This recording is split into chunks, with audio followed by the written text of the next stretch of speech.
I'm Jay Self. I am the president and CEO of GMI Holding, which is the parent company for Greenwood Mills. I've lived other places, but I've come back to Greenwood because it was a great place to grow up. It has everything a big city could offer except the hassles of a big city. Well, my family's been in Greenwood longer than Greenwood's been in existence. My great-grandfather, Jim Self, he went off to business school, came back as the cashier in the Bank of Greenwood.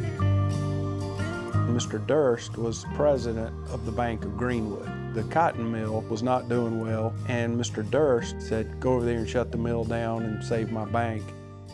He went back to him and says, "It doesn't need to be shut down, it just needs some new equipment," and convinced him to sell him some looms on credit to modernize, and he saved the mill.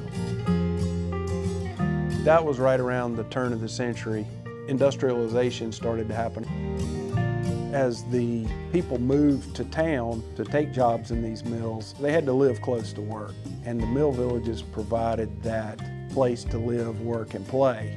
The mill homes are different than you'll see just about anywhere else. They're brick and they had the slate roofs. It was in an effort to keep the maintenance costs low and provide a nice home for his employees.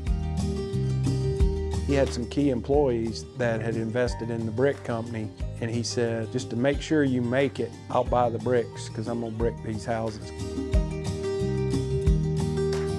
Baseball back then was one of the biggest sports in the country. The textile mills had great baseball teams. They were kind of what today's minor leagues are for professional baseball. Regal Stadium is the only textile baseball stadium still there. Because of the rail that came through too, many of the professional teams would stop and play the textile mill teams on their way back from spring training. The Yankees used to stop in because it was right on the railroad on the way back to New York.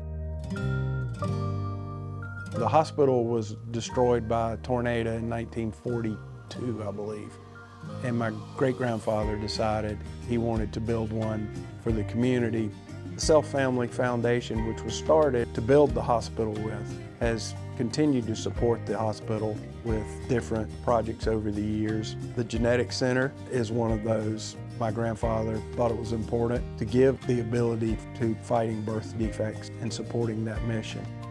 Greenwood means a lot to me. Within the family, there's a sense of pride in what our forefathers have accomplished here in Greenwood.